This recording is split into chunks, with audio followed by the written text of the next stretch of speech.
அரசு பேருந்துகளின் கட்டணத்தை உயர்த்தும் திட்டம் இல்லை என போக்குவரத்து துறை தரப்பில் விளக்கம் அளிக்கப்பட்டுள்ளது. தமிழ்நாட்டில் டீசல் விலை உயர்வுக்கு ஏற்ப பேருந்து கட்டணத்தை உயர்த்த அரசுக்கு உத்தரவிடக் கோரி தனியார் பேருந்து உரிமையாளர்கள் சங்கங்களின் கூட்டமைப்பு உள்ளிட்ட அமைப்புகளின் சார்பில் உயர்நீதிமன்றத்தில் வழக்குகள் தொடரப்பட்டன. இந்த வழக்கை விசாரித்த நீதிமன்றம் பேருந்து கட்டண உயர்வு தொடர்பாக பொதுமக்களின் கருத்துக்களை கேட்டு தமிழக அரசின் உயர்மட்ட குழு 4 மாதங்களில் முடிவெடுக்க வேண்டும் என உத்தரவிட்டது. நீதிமன்ற உத்தரவுப்படி பேருந்து கட்டண உயர்வு தொடர்பாக பொதுமக்களிடம் கருத்து கேட்கப்பட்டது. இது தொடர்பான அறிக்கை நீதிமன்றத்தில் தாக்கல் செய்யப்பட உள்ளது. இதன் காரணமாக தமிழ்நாட்டில் அரசு பேருந்து கட்டணம் உயர்த்தப்படுமா என்ற சந்தேகம் எழுந்தது. இந்த நிலையில் பேருந்து கட்டண உயர்வு குறித்து எவ்வித முடிவும் எடுக்கப்படவில்லை என்பதால் கட்டணம் உயர்த்தப்படாது என போக்குவரத்து துறை அதிகாரிகள் விளக்கம் அளித்துள்ளனர். நீதிமன்ற தீர்ப்பின்படியே பொதுமக்களிடம் கருத்து கேட்பதாகவும் அரசு பேருந்து கட்டணம் நிச்சயம் உயர்த்தப்படாது என்றும் போக்குவரத்து துறை அமைச்சர் சிவசங்கர் தெரிவித்திருப்பது குறிப்பிடத்தக்கது. ஆட்சி அதிகாரத்தில் பங்கு கொடுப்பதற்கு தாங்கள் ஏமாளிகள் அல்ல என்று பேசியது பாஜகவை குறிப்பிட்டு அல்ல என்று அதிமுக பொதுச் செயலாளர் எடப்பாடி பழனிசாமி விளக்கம் அளித்துள்ளார். கூட்டணி மற்றும் ஆட்சி அதிகாரத்தில் பங்கு உள்ளிட்ட பல்வேறு விவகாரங்கள் குறித்து ஆங்கில நாளிதழுக்கு எடப்பாடி பழனிசாமி பேட்டி அளித்துள்ளார். அதிமுக கூட்டணியில் சேர தாவேக தலைவர் விஜய்க்கு அழைப்பு விடுக்கப்படுமா என்ற கேள்விக்கு திமுகவை வீழ்த்த நினைக்கும் கட்சிகள் கூட்டணிக்கு வரலாம் என்று கூறினார். திமுகவை வீழ்த்துவது விஜயின் நோக்கமாக இருப்பதாகவும் எனவே இது விஜய்க்கும் பொருந்தும் என்றும் பதிலளித்துள்ளார். அதே நேரம் தாவேகவுடன் இதுவரை கூட்டணி பேச்சுவார்த்தை நடத்தவில்லை என்றும் கூறியுள்ளார். நாம் தமிழர் கட்சிக்கு அழைப்பு விடுக்கப்படுமா என்ற கேள்விக்கு தேர்தலுக்கு இன்னும் 8 மாதங்கள் உள்ளதாகவும் சரியான நேரத்தில் தெளிவான முடிவு தெரியும் என்றும் குறிப்பிட்டுள்ளார். ஆட்சியில் பங்கு கொடுக்க தாங்கள் ஏமாளிகள் அல்ல என்று கூறியது குறித்த கேள்விக்கு பதிலளித்த அவர் அதிமுக பாஜக கூட்டணி குறித்து திமுக கூட்டணி கட்சிகள் தவறாக பரப்புரை மேற்கொண்டு வருவதாகவும் அவர்களை குறிப்பிட்டே தான் பேசியதாகவும் விளக்கம் அளித்துள்ளார். மேலும் அரியலூர் மாவட்டம் கங்கை கொண்ட சோழபுரத்திற்கு வரவுள்ள பிரதமர் மோடியை சந்திப்பீர்களா என்ற கேள்விக்கு அது குறித்து விரைவில் தெரிவிப்பேன் என்றும் எடப்பாடி பழனிசாமி கூறியுள்ளார். திமுகவை எதிர்க்க தங்களுடன் கூட்டணி அமைக்குமாறு இபிஎஸ் அழைப்பு விடுத்திருந்த நிலையில் தீமைக்கு மாற்று தீமை கிடையாது என்று நாம் தமிழர் கட்சி ஒருங்கிணைப்பாளர் சீமான் பதிலளித்துள்ளார். விழுப்புரத்தில் செய்தியாளர்களை சந்தித்த அவர் திமுக அதிமுகவை வீழ்த்த ஒரே அணியில் இருப்பதாக கூறினார். அவங்க ஓரணிங்கிறாங்க, நாங்கள் மட்டும்தான் ஒரே அணியில் இருக்கிறோம். இது எல்லாத்தையும் வீழ்த்தணும். எங்களுக்கு ஒரு கோட்பாடு இருக்கு, ஒரு தீமைக்கு மாற்று தீமை இல்லை. நெருப்பை வச்சு அணைப்பது கடினம். கூட்டணிக்கு வரும்படி தமிழக வெற்றிக் கழகம் கட்சிக்கு அதிமுக பொதுச் செயலாளர் எடப்பாடி பழனிசாமி அழைப்பு விடுத்திருந்த நிலையில் இதுவரை யாருடனும் கூட்டணி குறித்து பேசவில்லை என்று தாவேக கொள்கை பரப்பு பொதுச் செயலாளர் அருண்ராஜ் தெரிவித்துள்ளார். எங்கள் வெற்றி தலைவர் தான் முதலமைச்சர் வேட்பாளர். அதனால எடப்பாடி அவர்கள் இந்த மாதிரி சொல்வதற்கு ஒரே காரணம் தான் இருக்க முடியும். அது என்னவென்றால் அதிமுக பாஜக கூட்டணி மக்களிடம் எடுபடாது, மக்கள் புறக்கணிப்பார்கள் என்பதை நன்றாக உணர்ந்த எடப்பாடி அவர்கள் அதனால்தான் இந்த மாதிரி ஒரு பேட்டியெல்லாம் கொடுத்து கொண்டிருக்கிறார். தாவேகவை கூட்டணிக்கு அழைப்பதன் மூலம் அதிமுக தொண்டர்களை இபிஎஸ் ஏமாற்றிக் கொண்டிருப்பதாகவும் அருண்ராஜ் கூறினார். நீதிமன்ற உத்தரவுப்படி ஓடிபி இல்லாமலேயே திமுக உறுப்பினர் சேர்க்கை நடைபெறும் என அக்கட்சியின் அமைப்பு செயலாளர் RS பாரதி தெரிவித்துள்ளார். திமுகவின் ஓரணியில் தமிழ்நாடு பரப்புரையின் கீழ் உறுப்பினர்கள் சேர்க்கையின் போது ஓடிபி பெற நீதிமன்றம் தடை விதித்துள்ளது. இதுகுறித்து திமுக அமைப்பு செயலாளர் RS பாரதி வெளியிட்டுள்ள அறிக்கையில் நீதிமன்றத்திற்கு சென்று ஓரணியில் தமிழ்நாடு பரப்புரையை எப்படியாவது தடுக்க முடியாதா என எடப்பாடி பழனிசாமி தவம் கிடந்ததாக தெரிவித்துள்ளார். ஆனால் தடை விதிக்க முடியாது என கூறி பழனிசாமியின் முகத்தில் நீதிமன்றம் கரியை பூசிவிட்டது என்றும் அவர் குறிப்பிட்டுள்ளார். திமுக உறுப்பினர் சேர்க்கையை தடுக்க நினைத்த அதிமுக பாஜகவின் சதி செயலை நீதிமன்றமே முறியடித்துவிட்ட பின்னும் சீப்பை ஒடித்து வைத்துவிட்டு கல்யாணத்தை நிறுத்திவிட்டோம் என்ற வகையில் ஓடிபி பெறுவதை தடுத்துவிட்டோம் என அவர்கள் கூப்பாடு ஓடுவது வேடிக்கையாக இருப்பதாக தெரிவித்துள்ளார். நீதிமன்ற வழிகாட்டுதலின்படி உறுப்பினர் சேர்க்கையின் போது ஓடிபி கேட்கப்படாது என்றும் மொபைல் எண் கட்டாயம் எனவும் அவர் குறிப்பிட்டுள்ளார். மேலும் எதிரிகளின் பயமே நமது வெற்றி என்றும் 2026ஆம் ஆண்டில் திராவிட மாடல் 2.0 ஆட்சி அமைவது உறுதி என்றும் RS பாரதி தெரிவித்துள்ளார். நீட் முதுநிலை தேர்வை எழுதும் மாணவர்களுக்கு வேறு மாநிலங்களில் தேர்வு மையம் ஒதுக்கப்பட்டுள்ளதாக மருத்துவ மாணவர்கள் சங்கம் குற்றம் சாட்டியுள்ளது. ஆகஸ்ட் 3ஆம் தேதி மருத்துவ முதுநிலை படிப்புகளுக்கான நீட் நுழைவுத் தேர்வு நடைபெறவுள்ளது. இந்த தேர்வில் நாடு முழுவதும் 2.5 லட்சம் பேரும் தமிழ்நாட்டில் சுமார் 20,000 பேரும் பங்கேற்க உள்ளனர். இந்நிலையில் தமிழ்நாட்டில் சுமார் 20% தேர்வர்களுக்கு ஆந்திரா, கர்நாடகா உள்ளிட்ட வெளி மாநிலங்களில் தேர்வு மையம் ஒதுக்கப்பட்டுள்ளதாக மருத்துவ மாணவர்கள் சங்கம் தெரிவித்துள்ளது. கணினி முறையில் நடைபெறும் தேர்வு என்பதால் தேர்வர்கள் தேர்வு செய்த இடத்திலேயே தேர்வு மையத்தை ஒதுக்க கோரிக்கை எழுந்துள்ளது. எல்லாம் எங்கேயும் வந்து நிறைய எக்ஸாம்ஸ் நம்ம நடத்துகிறோம். எல்லாம் இது வந்து ஆன்லைன் எக்ஸாம் தான். நீங்கள் ஆன்லைனில் நீங்கள் கம்ப்யூட்டரில் உட்காந்து நம்ம இது ஆப்ஷன் கிளிக் பண்ணுறது தான் இதில் இது எக்ஸாம். இது கம்ப்யூட்டரைஸ்ட் எக்ஸாம் தான். சரி, கம்ப்யூட்டரைஸ்ட் சென்டர்ஸ் ஐசோன்ஸ்னு சொல்லுவாங்களா, அந்த ஐசோன்ஸ் வந்து நிறைய இருக்குது. தமிழ்நாட்டில் நிறைய இருக்குது ஐசோன்ஸ். தமிழ்நாட்டிலேயே நிறைய நம்ம தமிழ்நாடு கவர்மெண்ட் எக்ஸாம்ஸ் நிறைய நடத்துகிறாங்க. தமிழ்நாட்டிலே MRP exams, medical recruitment board exam நடத்துறாங்க. எல்லாமே ஆன்லைனில் தான் நடத்துறாங்க, கம்ப்யூட்டர் பேஸ்டாக தான் நடத்துறாங்க. ஸோ இந்த மாதிரி கம்ப்யூட்டர் பேஸ்ட் எக்ஸாம் நடத்தணும் அப்படின்னா அவங்க வந்து இங்கேருந்து சென்டர் வேற இடத்துல போடணும்னு அவசியமே கிடையாது. இங்கே இருக்கிற அத்தனை மாணவர்களுக்கும் இங்கேயே எக்ஸாம் சென்டர்ஸை உருவாக்கி கொடுக்கறதுக்கான வாய்ப்புகள் இருக்குது. இது குறித்து உடனடியாக நடவடிக்கை எடுக்க கோரிக்கைகள் எழுந்துள்ளன.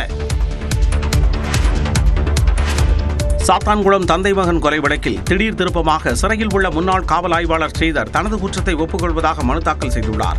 2020ஆம் ஆண்டு தூத்துக்குடி மாவட்டம் சாத்தான்குளம் காவல் நிலையத்தில் விசாரணைக்கு அழைத்துச் செல்லப்பட்ட தந்தை ஜெயராஜ், மகன் பென்னிக்ஸ் கொடூரமாக தாக்கியதில் உயிரிழந்தனர். இந்த வழக்கில் ஆய்வாளர் ஸ்ரீதர், சாய்பு ஆய்வாளர்கள் பாலகிருஷ்ணன், ரகு கணேஷ் உள்ளிட்ட 9 பேர் கைது செய்யப்பட்டனர். அவர்கள் மீது முதற்கட்டமாக சுமார் 2000 பக்கங்களும், இரண்டாவது கட்டமாக 400 பக்கங்களும் கொண்ட குற்றப்பத்திரிகையை சிபிஐ தரப்பில் நீதிமன்றத்தில் தாக்கல் செய்திருந்தது. இந்த வழக்கு விசாரணை அடுத்த சில மாதங்களில் முடிவடையும் நிலையில் உள்ளது. இந்த நிலையில் முதல் குற்றம் சாட்டப்பட்டவராக உள்ள சாத்தான்குளம் காவல் நிலைய முன்னாள் ஆய்வாளர் ஸ்ரீதர் மதுரை மாவட்ட நீதிமன்றத்தில் மனு ஒன்றை தாக்கல் செய்தார். அதில் தன்னை மன்னித்து விடுதலை தரும் பட்சத்தில் மனசாட்சிக்கு கட்டுப்பட்டு அனைத்து உண்மைகளையும் நேர்மையுடன் நீதிமன்றத்தில் சொல்ல தயாராக உள்ளதாக குறிப்பிட்டுள்ளார். அரசு தரப்பு சாட்சியாக அனைத்து தகவல்களையும் சொல்ல விரும்புவதாகவும், அப்ரூவராக மாறி அனைத்து காவலர்கள் செய்த செயல்களை கூற விரும்புவதாகவும் ஸ்ரீதர் தெரிவித்துள்ளார். இது தொடர்பாக சிபிஐ பதிலளிக்க மதுரை மாவட்ட நீதிமன்றம் உத்தரவிட்டுள்ளது. அனைவருக்கும் வணக்கம். மாமன்னன் ராஜேந்திர சோழன் பிறந்தநாள் விழாவை முன்னிட்டு அரியலூர் சோழகங்கம் ஏரியை மேம்படுத்த 19.25 கோடி ரூபாய் நிதி ஒதுக்கீடு செய்துள்ளதாக தமிழ்நாடு முதலமைச்சர் மு க ஸ்டாலின் அறிவித்துள்ளார்.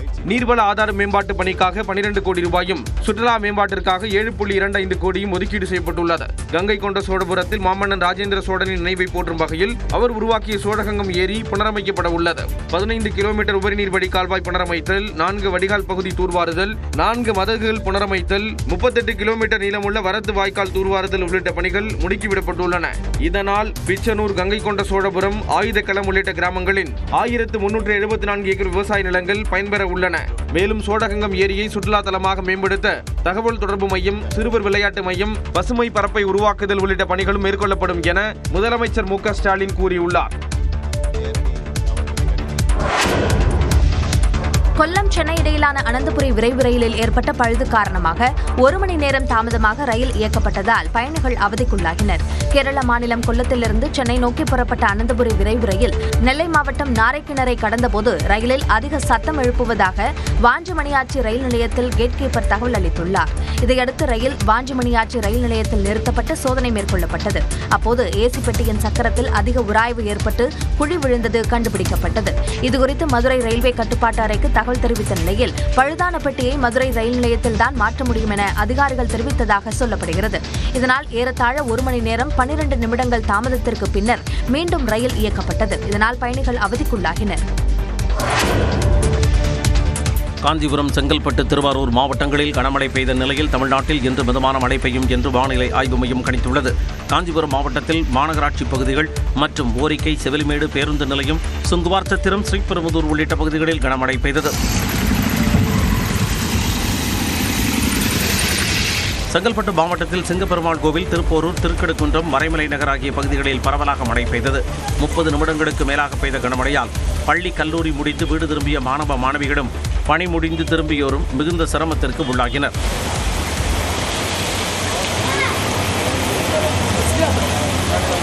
திருவாரூர் மாவட்டத்தில் இரவு நேரத்தில் 1 மணி நேரத்திற்கு மேலாக கனமழை பெய்தது. குறிப்பாக பழைய பேருந்து நிலையம், தெற்கு வீதி உள்ளிட்ட பகுதிகளில் மழை பெய்தது. குறுவை சாகுபடி பணிகளில் ஈடுபட்டுள்ள விவசாயிகள் மகிழ்ச்சி அடைந்துள்ளனர். இந்நிலையில் தமிழ்நாடு மற்றும் புதுச்சேரியில் இன்று மிதமான மழை பெய்யும் என்றும், ஓரிரு இடங்களில் மணிக்கு 40 முதல் 50 கிலோமீட்டர் வேகத்தில் தரைக்காற்று வீசும் என்றும் வானிலை ஆய்வு மையம் தெரிவித்துள்ளது. சென்னையை பொறுத்தவரை வானம் மேகமூட்டத்துடன் காணப்படுவதுடன் மிதமான மழை பெய்யும் என்றும் வானிலை ஆய்வு மையம் தெரிவித்துள்ளது. நாமக்கல் மாவட்டத்தில் சிறுநீரக விற்பனை விவகாரத்தில் போலியான சான்றிதழ்களை கொடுத்து அதிகாரிகளை ஏமாற்றியது விசாரணையில் அம்பலமாகியுள்ளது. நாமக்கல் மாவட்டத்தில் திருச்செங்கோடு, பள்ளிப்பாளையம், குமாரபாளையம் சுற்றுவட்டாரத்தில் விசைத்தறி தொழிலாளர்களை குறிவைத்து அவர்களிடமிருந்து சிறுநீரகத்தை பெற்று முறைகேடாக விற்பனை நடந்த சம்பவம் அதிர்ச்சிக்கு உள்ளாக்கியது. இந்த விவகாரம் தொடர்பாக விசாரணை நடத்த தமிழ்நாடு மருத்துவ திட்ட பணிகள் இயக்குநர் வினித் தலைமையில் 4 பேர் கொண்ட தனிக்குழுவை அமைத்து தமிழ்நாடு அரசு உத்தரவிட்டிருந்தது. அதன் பேரில் சிறுநீரகத்தை விற்றதாக கூறி பெண்ணிடமும் வினித் தலைமையிலான குழு விசாரணை நடத்தியது. அப்போது சிறுநீரக மாற்று அறுவை சிகிச்சை செய்ய போலி சான்றிதழ் வழங்கி அதிகாரம் அளிக்கும் அரசு குழுவை ஏமாற்றியது விசாரணையில் உறுதியாகியுள்ளது. சென்னை சுகாதாரத்துறை சட்டப்பிரிவு இணை இயக்குநர் மீனாட்சி சுந்தரேசன் உள்ளிட்ட மருத்துவ குழுவினரும் சிறுநீரக விற்பனை குறித்து மறைமுக விசாரணை நடத்தி வருகின்றனர்.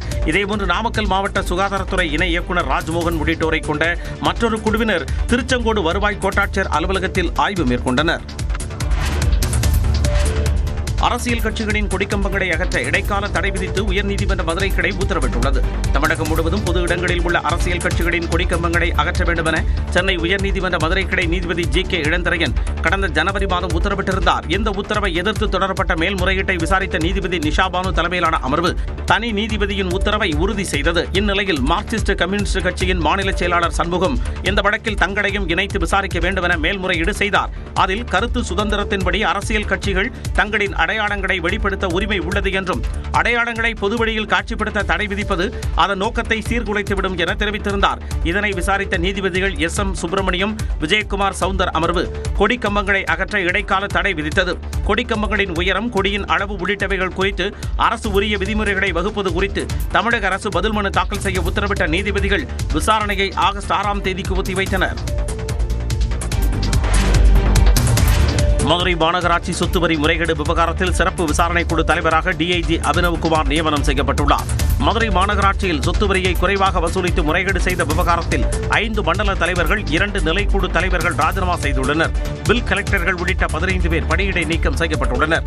இதுவரை ஓய்வு பெற்ற உதவி ஆணையர், உதவி வருவாய் அலுவலர் உட்பட 10 பேரை மாநகர மத்திய குற்றப்பிரிவு காவல்துறையினர் கைது செய்துள்ளனர். இந்த முறைகேடு குறித்து அதிமுக கவுன்சிலர் தொடர்ந்த வழக்கில் ஐபிஎஸ் அதிகாரி ஒருவரின் தலைமையில் சிறப்பு விசாரணை குழு அமைத்து அது தொடர்பான விவரங்களை நாளை மறுதினத்திற்குள் அறிக்கை தாக்கல் செய்ய தென்மண்டல ஐஜி பிரேமானந்த் சின்ஹா, மாநகர காவல் ஆணையர் லோகநாதன் ஆகியோருக்கு உயர்நீதிமன்ற மதுரை கிளை உத்தரவிட்டது. இந்த நிலையில் மதுரை சரக டிஐஜி அபினவ்குமார் தலைமையில் சிறப்பு விசாரணை குழு அமைக்கப்பட்டுள்ளது. இந்த குழுவில் ஏற்கனவே இந்த வழக்கை விசாரித்து வரும் மத்திய குற்றப்பிரிவு உதவி ஆணையர் வினோதினி, ஆய்வாளர் அன்னலட்சுமி உள்ளிட்ட அதிகாரிகளும் இடம்பெற்றுள்ளனர். காவலர்கள் விசாரணையின் போது உயிரிழந்த அஜித்குமார் குடும்பத்திற்கு இடைக்கால இழப்பீடாக 25 லட்சம் ரூபாய் வழங்க தமிழ்நாடு அரசுக்கு உயர்நீதிமன்ற மதுரை கிளை உத்தரவிட்டுள்ளது. திருபுவனம் பகுதியைச் சேர்ந்த வழக்கறிஞர் கார்த்திக் ராஜா, சிவகாசி வழக்கறிஞர் மாரிஸ்குமார் உள்ளிட்டோர் அஜித்குமார் குடும்பத்திற்கு கூடுதல் இழப்பீடு வழங்க வேண்டி உயர்நீதிமன்ற மதுரை கிளையில் மனு தாக்கல் செய்தனர். இந்த மனு நீதிபதிகள் எஸ்.எம். சுப்பிரமணியம், மரியா கிளீட் அமர்வில் விசாரணைக்கு வந்தது. அப்போது காவல் நிலைய விசாரணையின் போது 29 வயதிலேயே அஜித்குமார் உயிரிழந்ததால் கூடுதல் இழப்பீடு வழங்க நீதிபதிகள் உத்தரவிட்டனர். பிற காவல் நிலைய மரணங்கள் தொடர்பாக இதற்கு முன்னதாக கூடுதல் இழப்பீடு வழங்கப்பட்டுள்ளதை சுட்டிக்காட்டிய நீதிபதிகள் இடைக்கால இழப்பீடாக 25 லட்சம் ரூபாய் அஜித்குமார் குடும்பத்திற்கு வழங்க உத்தரவிட்டனர். மேலும் வழக்கில் தொடர்புடைய நவீன், பிரவீன், அருண், சதீஷ் ஆகியோருக்கு சாட்சிய பாதுகாப்பு சட்டப்படி உரிய பாதுகாப்பு வழங்க கோரி சிவகங்கை மாவட்ட நீதிமன்றத்தில் தாக்கல் செய்த மனுவை 7 நாட்களுக்குள் விசாரித்து முடிவை அறிவிக்கவும் ஆணையிட்டனர். பீகாரில் சிறப்பு வாக்காளர் பட்டியல் திருத்தத்தில் இதுவரை 52 லட்சம் வாக்காளர்களின் பெயர்கள் நீக்கப்பட்டுள்ளதாக தேர்தல் ஆணையம் அறிவித்துள்ளது. பீகாரில் இந்த ஆண்டு இறுதியில் சட்டப்பேரவை தேர்தல் நடைபெறவுள்ள நிலையில் சிறப்பு வாக்காளர் பட்டியல் திருத்தப் பணிகளை தேர்தல் ஆணையம் மேற்கொண்டு வருகிறது. இதற்கு எதிர்க்கட்சிகள் கடும் கண்டனம் தெரிவித்து வருகின்றன. இந்த நிலையில் தேர்தல் ஆணையம் வெளியிட்டுள்ள செய்திக்குறிப்பில் வரைவு வாக்காளர் பட்டியலை வரும் 1ஆம் தேதி வெளியிட உள்ளதாகவும் இதுவரை 21,36,000 வாக்காளர்களின் விண்ணப்பங்கள் வந்து சேரவில்லை என்றும் குறிப்பிட்டுள்ளது. கடந்த மாதம் 24ஆம் தேதி கணக்குப்படி மொத்தம் இருந்த 7,89,00,000 வாக்காளர்களில் இதுவரை 7,16,00,000 வாக்காளர்களிடமிருந்து விண்ணப்பங்கள் பெறப்பட்டுள்ளதாக தெரிவிக்கப்பட்டுள்ளது. மேலும் 52,30,000 வாக்காளர்கள் அவர்களது முகவரியில் இல்லாதது தெரியவந்துள்ளதாக தேர்தல் ஆணையம் தெரிவித்துள்ளது. இதில் 18,66,000 பேர் உயிரிழந்து விட்டதாகவும் 26 லட்சம் பேர் இடம்பெயர்ந்துள்ளதாகவும் 7,50,000 பேரின் பெயர்கள் பல இடங்களில் இருப்பதாகவும் குறிப்பிடப்பட்டுள்ளது. மேலும் 11,484 பேரை கண்டறிய முடியவில்லை என்று தேர்தல் ஆணையம் தெரிவித்துள்ளது. வரும் 1ஆம் தேதி வரைவு வாக்காளர் பட்டியல் வெளியிடப்பட்ட பின்னர் இதில் திருத்தங்கள் செய்ய 1 மாதம் அவகாசம் வழங்கப்படும் என்றும் தெரிவிக்கப்பட்டுள்ளது. யுனெஸ்கோ அமைப்பில் இருந்து விலகுவதாக அமெரிக்க அதிபர் ட்ரம்ப் அறிவித்துள்ளார். அமெரிக்க அதிபராக இரண்டாவது முறையாக பொறுப்பேற்ற டொனால்ட் ட்ரம்ப் பல்வேறு அதிரடி நடவடிக்கைகளை மேற்கொண்டு வருகிறார். கடந்த பிப்ரவரி மாதம் யுனெஸ்கோ அமைப்பில் யூதர்களுக்கு எதிரான செயல்பாடுகள் குறித்து மறு ஆய்வு செய்ய அமெரிக்க அதிபர் ட்ரம்ப் உத்தரவிட்ட நிலையில் தற்போது அந்த அமைப்பில் இருந்து விலகுவதாக அறிவித்துள்ளார். வரும் டிசம்பர் மாதத்துடன் யுனெஸ்கோவில் இருந்து அமெரிக்கா முழுமையாக விலகுவதாக தெரிவிக்கப்பட்டுள்ளது. சீனா மற்றும் பாலஸ்தீன சார்பு கொள்கையை முன்னெடுத்ததுடன் அமெரிக்கா மற்றும் இஸ்ரேலிய எதிர்ப்பு நிலைப்பாட்டை யுனெஸ்கோ கொண்டிருப்பதால் அதில் இருந்து விலக அமெரிக்கா முடிவு செய்துள்ளதாக கூறப்படுகிறது. முன்னதாக கடந்த 2017ஆம் ஆண்டு முதல் முறையாக அமெரிக்க அதிபராக பொறுப்பேற்ற ட்ரம்ப் இதேபோல் 2018ஆம் ஆண்டில் யுனெஸ்கோவில் இருந்து வெளியேறினார். அதன் பின்னர் அமெரிக்காவில் பைடன் அரசு அமைந்ததும் 2023ஆம் ஆண்டில் மீண்டும் யுனெஸ்கோவில் அந்நாடு இணைந்தது. அதற்கு முன் கடந்த 1984ஆம் ஆண்டில் யுனெஸ்கோ அமைப்பு ரஷ்யாவிற்கு சாதகமாக உள்ளதாக கூறி அமெரிக்க அதிபர் ரொனால்டு ரீகன் வெளியேறினார். பின்னர் 2002ஆம் ஆண்டில் யுனெஸ்கோவில் அமெரிக்கா மீண்டும் இணைந்தது குறிப்பிடத்தக்கது.